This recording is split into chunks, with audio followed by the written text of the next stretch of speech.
Hey everyone, Eric Watson here, freelance writer, player of games, writer of words, recorder of videos, and tabletop role-playing aficionado. Welcome to another DM's Guild review, my written and video review series. Take a look at the adventures and supplement material at the Dungeon Masters Guild website. This video I'll be reviewing the Tier 2 to 3 adventure, The Nine of Himdal, designed by Ian Maene for Dungeons & Dragons 5th edition. A review copy has been provided for the purposes of this review. If you enjoy my content, consider using my affiliate links if you're online shopping, supporting me via patreon.com/RogueWatson. So this really reminded me of those horror movies that our protagonist comes to a village and there's something bad going on in the village, and then investigation ensues. It's kind of a slow burn. You realize some of the townsfolk are evil or in on it, maybe the entire town. You know, something lurks underneath, something's going on. That's kind of the plot structure that we're following here, which is a cool plot structure for a D&D adventure, for sure. Unfortunately, I think this is a case of an adventure just biting off more than it can chew, by which I mean, the story, it's only about 15 pages. The rest is, stat blocks and stuff. And it really skips past that important first part where you're learning about the characters and trying to figure out what's going on in this town. It tries to include an investigation component, but it ends up being really tedious, not very detailed, and kind of optional. There's an interesting part where in the climax, technically the information you learn could help you solve the puzzle in the climax, but you can also just kind of brute force your way through it, which you probably need to include that because you can't rely on your player characters for being able to discover all of these clues and answers. But I ultimately found it mostly dissatisfying from a story point of view. I think the dungeon crawl is perfectly fine and solid, and it does produce a good balance of social role-playing, exploration, and combat because it has all these components to it where you meet the NPCs, you investigate them, you find the dungeon entrance, you go into the dungeon, there's some combat there. It has all of those components, you're checking all those boxes, but I do feel like the actual first half of the adventure is way rushed, and the villain, which is an Arcanoloth, is a cool villain to use, but ultimately the plot that they've created is a little too, I guess it's too complex. So the fact that it scales from tier 2 all the way to tier 3 is pretty impressive. Basically, it just changes the number of enemies and like the trap damage and DC, which is fine. So technically, if you have a more social role-playing heavy adventure, that stuff doesn't have to scale unless, of course, you want to introduce some, skill checks and change the DCs of that kind of thing. But ultimately, I think it's really cool that it scales for that many. For that level range. So in the beginning, they arrive in this town of Himdal and the players, and there's an inn, and the NPCs, of which there are 9, basically all the major players of the town, are arguing. So what has already happened, which the players don't know, is that one of these 9, the priest, has been taken over by an Arcanoloth via a soul jar spell, I believe. He accidentally basically found this hidden entrance underneath their temple and summoned this Arcanoloth. Whoops. And the Arcanoloth now, in disguise as the priest, has been corrupting all of the other townsfolk via giving them these items with runes on them, and these runes have been corrupting the NPCs using kind of similar to the 7 deadly sins, but I guess adapted to D&D's 9 layers of hell, which is why there's 9 of them. So there's, let's see if there's a list. There we go. So the different NPCs are tied to all these different runes, which are the different traits. So you've got lying, greed, lust, envy. I think pride is actually divided between ambition and arrogance. And all the NPCs are supposed to reflect this by having these bad, negative qualities, and they're all arguing with each other, and there's notes about that. And not only do we have these notes on all of the NPCs and how they're supposed to be role-played, but then there's also a part in the end that includes really helpful rundowns of each of these NPCs and their personalities, descriptions, and how to roleplay them. Also, original character art for all of these characters, which is really cool. I really like this kind of cartoony art style. I think it works really well, and the fact that anytime there's a focus on multiple NPCs, I really appreciate when we get original character art for that. So super thumbs up for that, and thumbs up for all these character notes. That being said, 9 NPCs is a bit much to keep track of for a DM when the players are literally just walking in on this scene and they have to keep track of this many characters.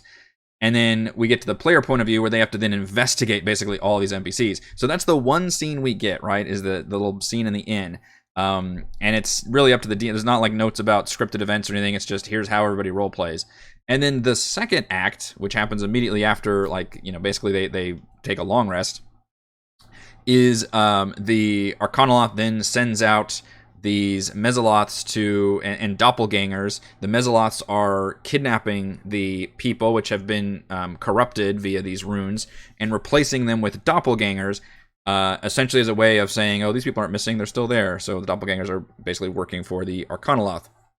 And then weirdly at the same time, there are bandits running around, hired by the greed guy who is basically selling drugs. And that's kind of a combat encounter you can include, or a way to make this scene more action-packed is for the players to hear the sound of this fight going on between 2 different NPC factions and then try to figure out what's going on. And the idea is they're supposed to start gathering these clues that like, oh, maybe the people aren't who they seem. But the problem is this is all very rushed. Like we literally just had one scene where we met all the NPCs, and then there's a long rest, and then all of a sudden they are all kidnapped that night without any chance for the players to do anything and replaced with doppelgangers. And now the players are supposed to go around, realize that the doppelgangers are not the people whom they only just met, and investigate each of their basically places of business, go around town. And unfortunately, this section could potentially be interesting, although it's already rushed, but it becomes really tedious really fast because all of them are essentially breaking and entering into somebody's home, or just walking in and doing things while they're not looking, and basically just finding the rune somewhere in their home or place of business. And sometimes it's a walking cane, sometimes it's on a statue. A couple of them are statues actually. One of them is like a scarecrow, or a ring. One of them is on the bottom of a snail, which is kind of funny. And you'll find these runes, and that's what you're supposed to be doing as the players, which you wouldn't really know this, is you're supposed to be tying the rune to the person and also tying that to their whatever their deadly sin is.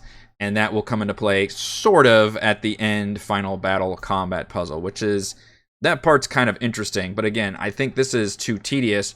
I wish either 2 things had happened. One, they took a page from the Tomb of Annihilation Omu City, where it's like, hey, you have to go for these 9 shrines in order to access the final area. But there's another group that's already doing some of them, so you only have to do like maybe 4 or 5 of them. That would have really helped here. And technically, it's up to the players. Like you could just investigate 2 people and find your things, and then go to the dungeon if you want to.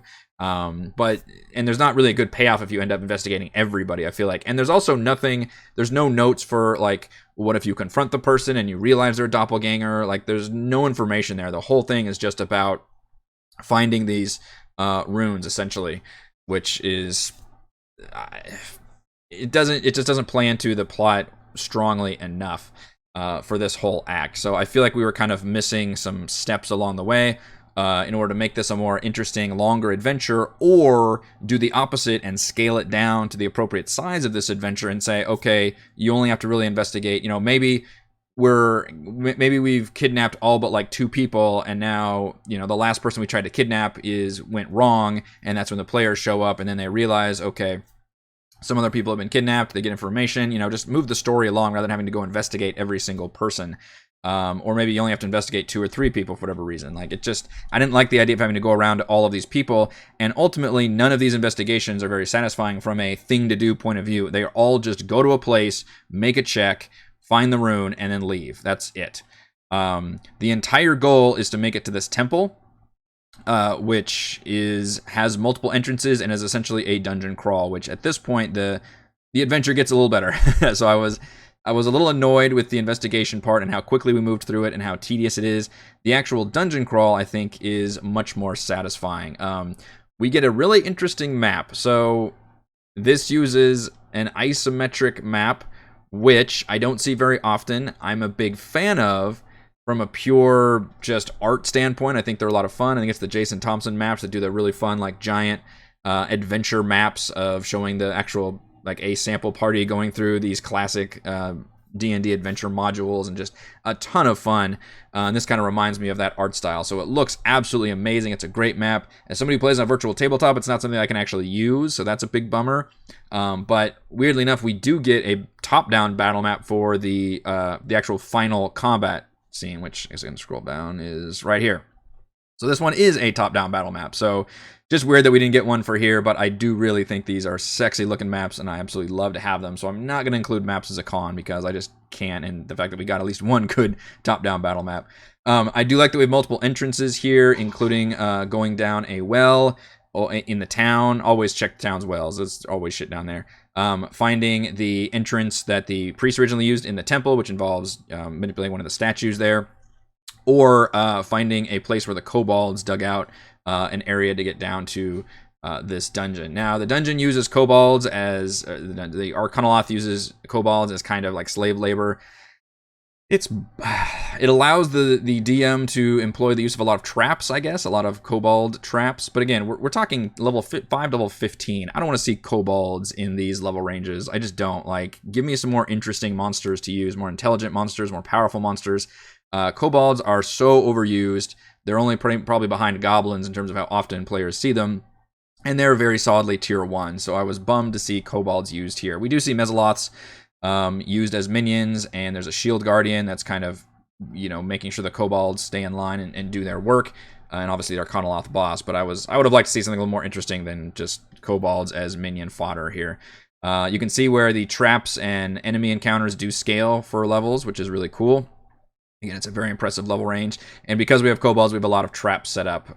There's, pressure plate traps that drop rocks on people. There's eggs that, weirdly enough, the kobolds are acting like they're real eggs, but they're actually set to explode into acid, and their real eggs are like hanging off the ceiling or something weird.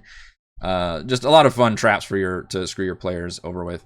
Weird kind of triangle shape here, so it's kind of open, and then the players ultimately can make it to room number 7, which is the Arcanoloth chambers, and here where they can find notes and start trying to put 2 and 2 and 2 together, where they realize, okay, the runes are linked to certain aspects of the 9 hells, and then those are linked to the certain NPCs that had them.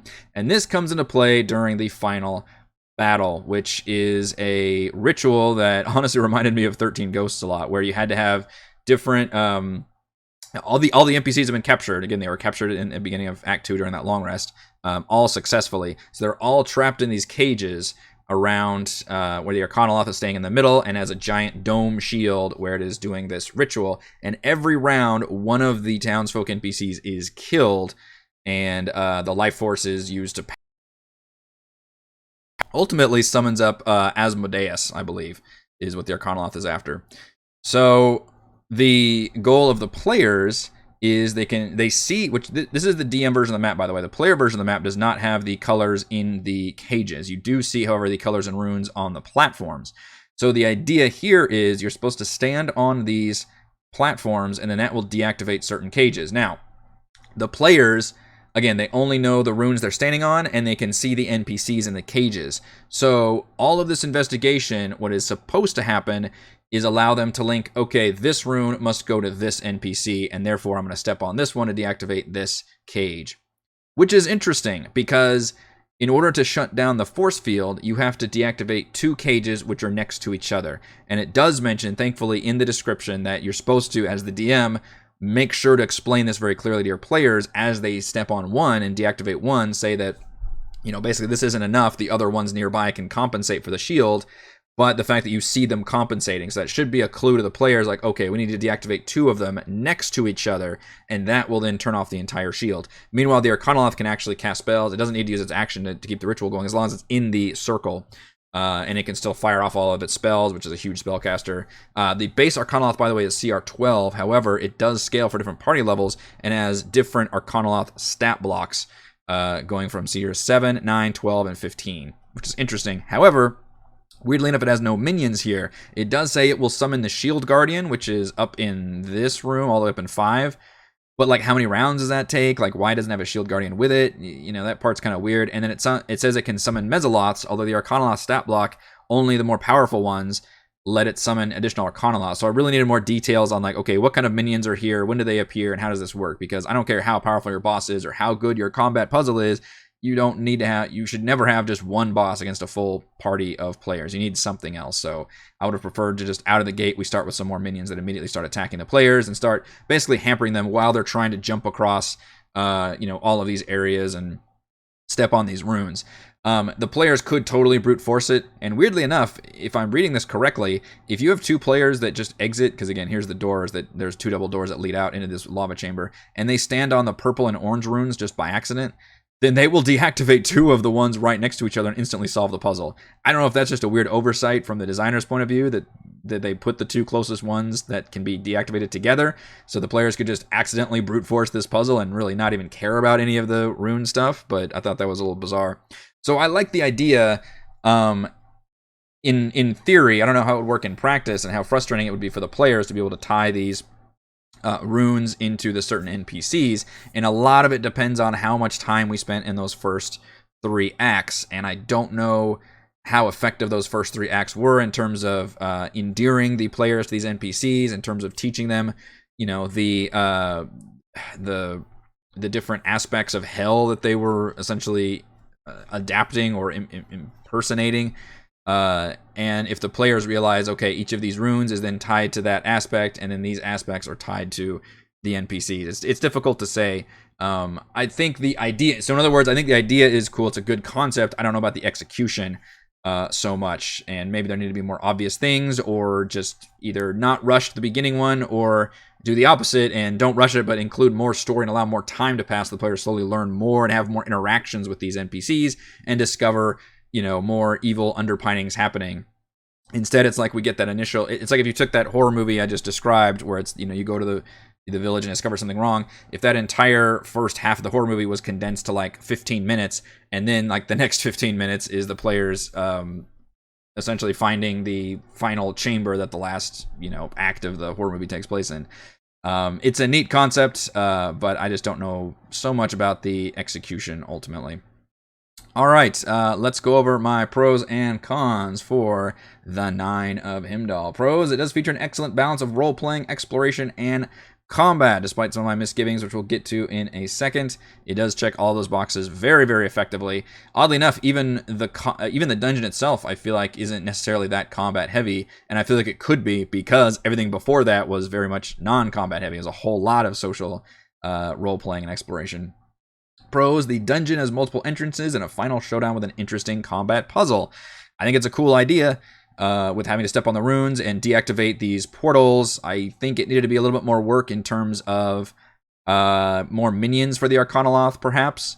And if like each one getting killed, maybe that I would have liked more steps involved, like maybe some kind of layer action that's happening whenever somebody gets sucked into. Maybe that's an effect that happens. I feel like you could have gone. It's a cool idea. I think it could have actually gone a little bit more interesting with how this played out ultimately. But I do like the overall design of the dungeon. I feel like it's got a good balance of traps and enemies and things to discover. And fairly open for a triangle. Pros: enemies and trap scale from level 5 to 15. You don't usually see that kind of level range, and it's because a lot of this is social role-playing, which doesn't really have a level range necessarily. And then all the traps and enemy encounters do actually scale, which is cool. Pro: lovely full-color isometric maps and original character art for NPCs. I would like to have top-down battle maps where appropriate, so it would have been nice to have a top-down one of this.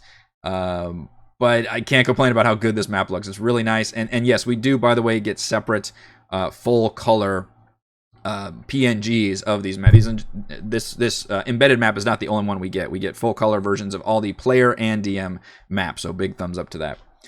Cons: the role-playing and investigating 9 NPCs is just it's too much to ask for DMs and players, especially for the size and scope of this adventure. It's a 15-page adventure, and so much of this is spent on learning about these NPCs, and for the DM point of view, that's a lot of work to have to try to get all these NPCs, and ultimately, I don't think it pays off that well when it comes to the investigation aspect, because you're just going in and basically searching all these rooms for an item and finding the item, and then that's how you learn what rune that NPC is associated with. And then the other con is that the investigation is tedious because there's 9 of them, and ultimately optional, because it's not like you have to open a door to learn all these runes or anything, or solve a puzzle where you know like some of the runes or something.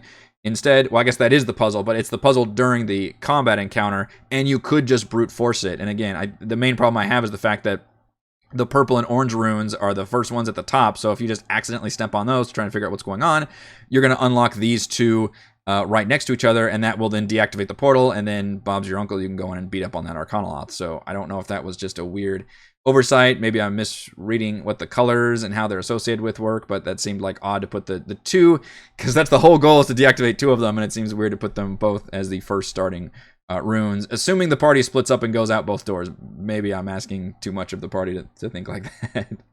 Final verdict: while the Nine of Himdal admirably balances social role-playing, investigation, and dungeon crawling, the villain's plans are overly complex, and the story is ultimately rushed. Thank you to everyone for watching this video review. You can see my written review at roguewatson.com. You can watch more reviews and follow our own D&D adventures here on my YouTube channel, and you can support my work at patreon.com/roguewatson. Shoutouts to Platinum patrons Joe, Will, Tiny Dancer, Manuel, Wizard, Princess, Christopher, Thomas, Captain Mike, Adam, Aiden, Instant Loser, Roger, Stan, Nathan, Alex, and Chad. And gold patrons RPG, Papercrafts, Charming Grenade, Pretty Boy, and Yuma, Marcos, Dave, Vicente, Gilberto, Dead Lizard, Launch Sam, Ross, Slumpy Spuds, Drone, Fatboy619, Scully, Nick, Funny McButterbands, Blood Angel, Veronis, Baboon, Nathan, and Fast Like a Tortoise. Thank you all very much for your support.